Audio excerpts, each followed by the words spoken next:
प्रणाम साथियों, कैसे हैं आप लोग। सबसे पहले आप लोग से थोड़ी सी क्षमा मांगता हूं क्योंकि हो सकता है मेरी आवाज़ उतनी अच्छी ना आ रही हो क्योंकि थोड़ा सा गला बैठा हुआ है, बट काम चला लीजिए, आप लोग एक्सपर्ट है काम चलाने में। तो आज मैं कुछ फ़न और इंटरेस्टिंग टॉपिक लेकर आया हूँ आप लोगों के लिए, जो कि है top 8 most mature athletes of India according to me. मतलब मेरे अकॉर्डिंग कौन से ऐसे एथलीट्स हैं जो कि बहुत मैच्योर हैं और इस इंडस्ट्री को, जो बॉडी बिल्डिंग इंडस्ट्री है इंडिया की, उसको एक बेटर प्लेस बना रहे हैं, उसको ऊपर लेके जा रहे हैं रादर देन उसको नीचे लेके आने के।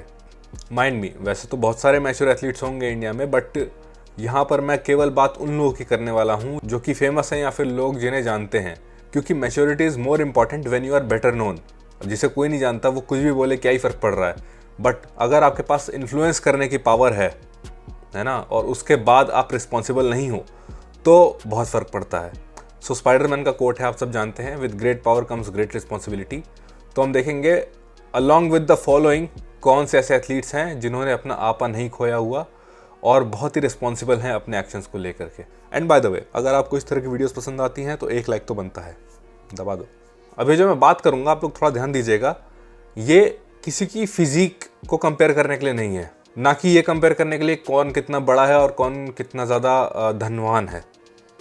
यहाँ पर प्योरली बात होगी इंटेलेक्ट की, ठीक है। और यहाँ पर मैं ऑर्डर में ज़रूर बोल रहा हूँ लोगों को, बट उसको आप रैंकिंग मत समझिएगा, क्योंकि हर एथलीट अपने में स्पेशल है, कोई भी बड़ा या छोटा नहीं है।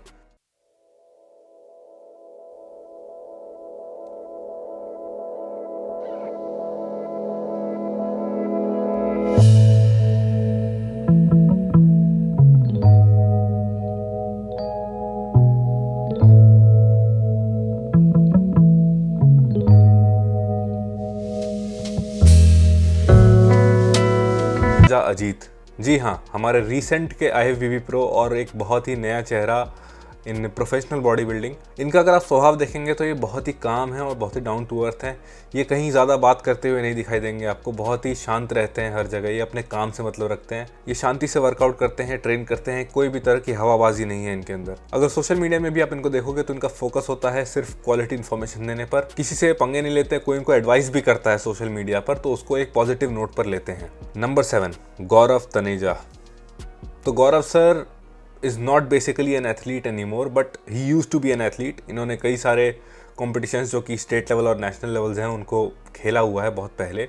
And he is also very calm and composed of nature. इनकी USP क्या है जो कि इनको इस लिस्ट का हिस्सा बनाती है, वो ये कि he is one of the rare athletes from India जो कि इतने नॉलेज के साथ स्टेज पे चढ़ते थे। बहुत ही चुनिंदा बॉडी बिल्डर्स में से एक हैं ये, जिनको साइंटिफिक एक्चुअल नॉलेज हुआ करती थी back in the day when he used to compete. इन्होंने सिर्फ अपने गेम पे फोकस किया और rather than competitive his spirit was also collaborative. कितना सारा इन्फॉर्मेशन शेयर किया इन्होंने with the help of other athletes, उनके साथ मिलकर, उनके साथ कोलैब करके, and he was growing the sport of body building in India. So इनकी हमेशा सबसे बनी है, एक्सेप्ट फॉर अखलाल रेंदिया वाले भाई, आप समझ गए होगे।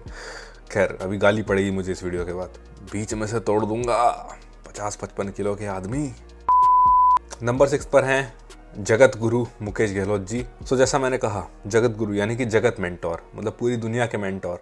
इनका बहुत सम्मान है इंडस्ट्री में, बहुत कुछ दिया है इन्होंने इंडस्ट्री को। काफ़ी सारे लोग इनकी रिस्पेक्ट करते हैं, इनसे ट्रेनिंग लेते हैं, और इनका खुद का जिम है। ये बॉडी बिल्डर भी रह चुके हैं और ये पावर लिफ्टिंग भी करते हैं।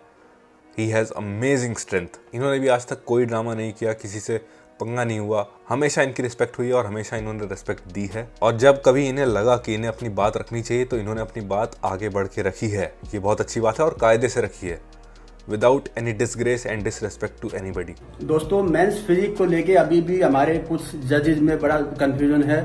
उनको पता ही नहीं कि मेंस फिजिक का मतलब क्या है, उसका नॉर्म्स क्या होते हैं। तो ऐसे जजेस से मेरी रिक्वेस्ट है कि अपने आप को एजुकेट करें, क्योंकि अभी रिसेंटली एक कंपटीशन में मैंने भी देखा डिजिटल मीडिया पे कि एक अच्छे मेंस फिजिक एथलीट को सिर्फ इसलिए बाहर कर दिया गया कि आपका साइज ज्यादा है, बॉडी बिल्डर लगते हैं। साइज ज्यादा होना किसी भी मेंस फिजिक एथलीट के लिए प्लस पॉइंट है, जब तक कि अगर उसकी वेस्ट नैरो है, उसका शोल्डर टू वेस्ट का रेशियो बेटर है, उसका एस्थेटिक लुक है, उसका मसल बैलेंस बहुत ज्यादा राउंड शेप में नहीं है, तो साइज बड़ा होना कोई हार्म नहीं है। साइज बड़ा मेंस फिजिक एथलीट के लिए भी प्लस पॉइंट है। तो तो ऐसे जजेस से मेरी रिक्वेस्ट है, प्लीज अपने आप को एजुकेट करें और जो एथलीट बहुत ज्यादा हार्ड वर्क करके भूखे प्यासे रह के ट्रेनिंग करके स्टेज पे आते हैं उनकी केयर करें, अपनी अल्प ज्ञान को उन पे ना थोपें। Thank you. नंबर 5 पर हैं सुहास कामकर जी। ये आते हैं फ्रॉम कोल्हापुर महाराष्ट्र। ये उन कुछ गिने चुने बंदों में से एक है जिन्होंने अर्ली 90s में बॉडी बिल्डिंग को बढ़ावा दिया। तब से ये गेम में हैं, तब से बॉडी बिल्डिंग वाले स्पोर्ट को पुश किया इंडिया में। वैसे तो इन्होंने आज तक कभी प्रॉब्लम फेस नहीं की, हमेशा इन्होंने अपने गेम पर ध्यान दिया है, अपने गेम पर फोकस्ड रहे हैं। ही इज़ अ फैमिली मैन, अपने गेम पर ध्यान दिया, अपनी फैमिली पर ध्यान दिया, अपने काम पर ध्यान दिया है। इन्होंने भी बीच में प्रॉब्लम फेस की थी कुछ चीज़ों को लेकर के, और उस इशू को एड्रेस करने के लिए ये खुला स्टेज पर चढ़ के जाके बोलने लगे। इन्होंने ज़्यादा कुछ नहीं सोचा, जो समझ में आया वो बोला और सच बोला। और एशिया कंट्रीज के मेरे फैंस हैं, वो बोलते थे God of Indian body building, बादशाह, दादा, बॉडी बिल्डिंग का बाप। लेकिन इस बॉडी बिल्डिंग को बादशाह को प्रो कार्ड क्यों नहीं मिल रहा था? परेशान था मैं बहुत साल से। आप मेरे यूट्यूब पे सोशल मीडिया पे वीडियो अगर देखोगे तो उसको आपको मालूम पड़ेगा क्योंकि ऐसा क्यों हो रहा था। हर कंपटीशन में चीटिंग, सेकंड, फर्स्ट होते हुए भी सेकंड, चैंपियन ऑफ चैंपियन होते हुए भी सेकंड।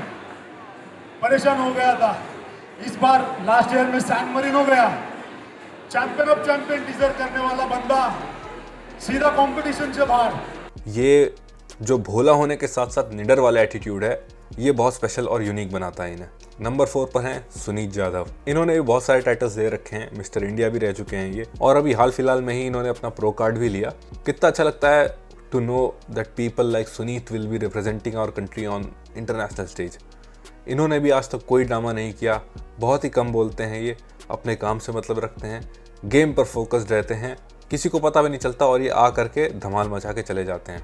ज़्यादा कहीं शो ऑफ में इन्वॉल्व नहीं होते। He is a family man, straightforward guy, अपना काम करते हैं, दिल लगा के करते हैं।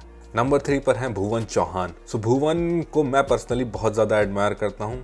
He started off very young, जब वो बॉडी बिल्डिंग में थे। इनके जेनेटिक्स बहुत प्यारे हैं। So as a natural lifter भी इनकी बहुत अच्छी फिजिक थी, but he decided to take it to another level. That's his choice completely. One thing which needs to be seriously admired is his work ethic. मतलब किसी से कोई मतलब नहीं, एक प्योर एथलीट का जो माइंडसेट होता है वो माइंडसेट है इस आदमी के पास, and like I respect him a lot for that. और सबसे बढ़िया इनका एटीट्यूड क्या लगता है मुझे कि ही ऑलवेज स्पीक्स ट्रुथ रिगार्डलेस सामने वाला बंदा क्या सोच रहा हो। इनके कई सारे लाइव सेशंस आते हैं, उसमें लोग इनसे ओपिनियन पूछते हैं लोगों के बारे में, और जैसा ये फील करते हैं, जो भी फील करते हैं ये बोल देते हैं, और वो एक्चुअली में सच होता है। ये उसको बोलते हैं एज वेल विशर, बट हमारे इंडिया के एथलीट्स का जो है दिमाग वो खराब है असल में। I think now it's time to make some improvements. जैसे जो सैम कर रहा है, to improve physique. That's what it takes. Maybe a year, 2 years. What's the rush to compete? Now you know where you stand, how much improvements you have to make. इनके opinion को वो लोग उड़ते हुए तीर की तरह लेते हैं। कुछ एक लोग हैं, 4-5 लोग, जो बेस्ट ऑफ लक का मैसेज नहीं करेंगे, कमेंट नहीं करेंगे, कुछ भी नहीं, लेकिन कंपटीशन के बाद अगर प्लेस ना मिले तो ज्ञान देने आ जाते हैं कि इसको ऑफ सीजन लेना चाहिए, ये करना चाहिए। किस चीज़ का ऑफ सीजन? जब मेरा कोच खुश है, मैं खुश हूँ, और लोगों से भी एक अच्छा रिस्पॉन्स मिल रहा है मुझे। और इस चीज़ से मैं ही परेशान हूँ। अगर मैं किसी के बारे में बोल रहा हूँ तो उसको आपको वार की तरह नहीं लेना है। We can be friends and still disagree, है ना। सो इनके लाइव में मान लो किसी ने पूछ दिया कि उस एथलीट के बारे में आपका क्या ओपिनियन, बताते हैं कि भाई he is not ready for the pro show, अभी थोड़ा सा साइज ऐड करने की ज़रूरत है, थोड़ा ऑफ सीजन करना चाहिए, दिस इज़ माई ओपिनियन। और वो athlete rather than acknowledging it और सीखने के बजाय वो उसको ले लेते हैं अपने ऊपर एक वार की तरह, और अगले दिन रेंट करना शुरू कर देते हैं। मतलब कितना ख़राब एटीट्यूड है यार ये। हम कब सीखना शुरू करेंगे किसी की बातों से? ऐसा भी तो हो सकता है अगला बंदा जो है वो सच बोल रहा हो। एक बार बैठ के शांति से सोचो तो सही रिस्पॉन्ड करने से पहले। और एक्चुअल में गलती उन एथलीट्स की भी नहीं है। ये कुछ जो बॉडी बिल्डिंग न्यूज़ चैनल वाले आजकल आ गए हैं ना, मैंने कुछ महीनों पहले कहा था कि इनकी जात ही ऐसी होती है, सबकी नहीं कुछ की, और सही कहा था। आप किसी भी इंडस्ट्री उठा के देख लो, बॉलीवुड, आपका न्यूज़, मतलब ये हो जाते हैं ऐसे।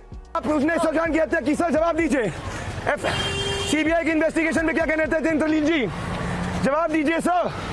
सर आप क्या जानते थे रिया चक्रवर्ती सुशांत को जहर दे रही थी? सुशांत के फादर ने कहा है कि रिया चक्रवर्ती उनको जहर दे रही थी। तो हम फॉलो करेंगे वापस से। वो कहावत सुनिए ना आपने, जगीरा के मन को भाया, जगीरा टीआरपी के लिए अपने बाप को ही अपना मामा बनाया। वही हालत है इन लोगों की। इन्हें गाली पड़ रही होती है, लाइव आकर के एथलीट्स इन्हें गाली बक रहे होते हैं, ये वो लाइव भी चला देते हैं अपने चैनल पे, देखो मुझे गाली पड़ रही है। मतलब यार हद है। एक लाइन ड्रॉ करनी चाहिए इन लोगों को, थोड़ा सा अपना दिमाग भी यूज़ करना चाहिए।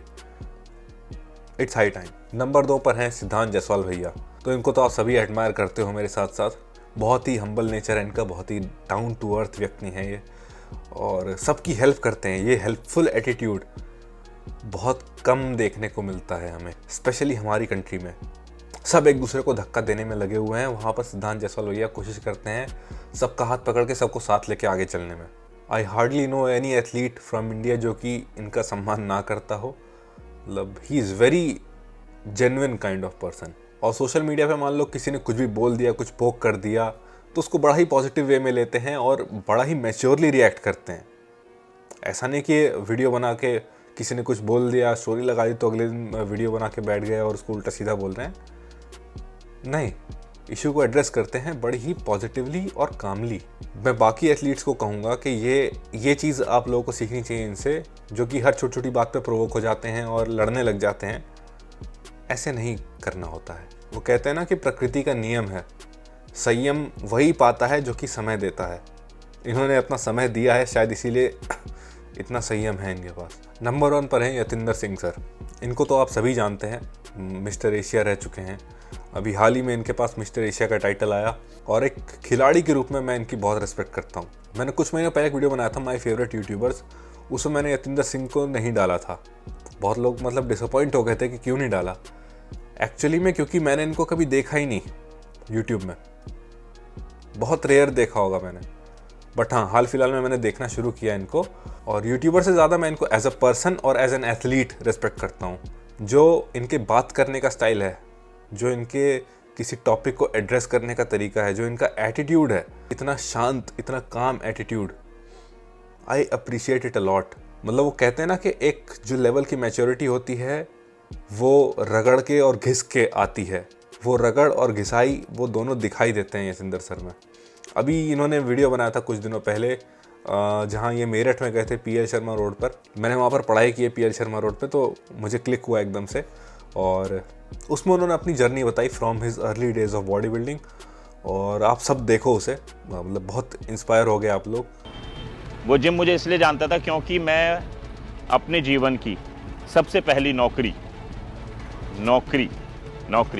यस, एज ए ट्रेनर मैं यहाँ पे जॉब करता था। हालात थोड़े ठीक नहीं थे, उन हालातों को सुधारने के लिए मैं मेरठ आया, घर छोड़ दिया और 2100 रुपये की तनख्वाह में यहाँ जिम पे as a trainer job join की। तो मैं आज उसी जिम से मिलने आया हूँ, और 17 सालों बाद, यानी वो 17 साल जीवन के कहाँ निकल गए। बट 2 दिन पहले मुझे याद आई कि यार जिम में तो जाना है एक बार और जिम से मिलना है। And actually he has put in lot of effort. कभी भी इन्होंने किसी को उल्टा नहीं बोला, हमेशा सबके साथ बना के रखी, सबके साथ बहुत ही कामली बात किया, भले आप बहुत बड़े हो चाहे ना हो। कभी भी इनका किसी बात से या व्यक्ति विशेष से डिसएग्रीमेंट हुआ तो बहुत ही शांतिपूर्वक, सम्मान के साथ इन्होंने डिसएग्री किया। पर इस स्टेटमेंट ने मेरे साथ साथ हर उस खिलाड़ी का दिल दुखाया है जिसने अपनी कंट्री को रिप्रेजेंट किया, उसके लिए मेडल लेके आया, दिन रात एक की, अपने घर बार तक को त्याग दिया। उन सभी का आप सभी लोग, आपने, साहिल खान ने दिल दुखाया है, उसमें से मैं भी एक हूँ, इसलिए मुझे आज बोलना पड़ रहा है। So that was pretty much it. I hope आप लोगों को वीडियो पसंद आई होगी। क्षमा करना अगर मेरे गले ने समस्या क्रिएट की हो तो थोड़ा झेल लेना। बाकी लाइक करिए, सब्सक्राइब करिए, शेयर करिए और सीखिए इन एथलीट से कैसे अगर डिसएग्री भी करना है तो एक हेल्दी वे में करना है और हमेशा चीज़ों को पॉजिटिवली लेना है। सो मिलता हूँ फिर आपसे नेक्स्ट वीडियो में, तब तक के लिए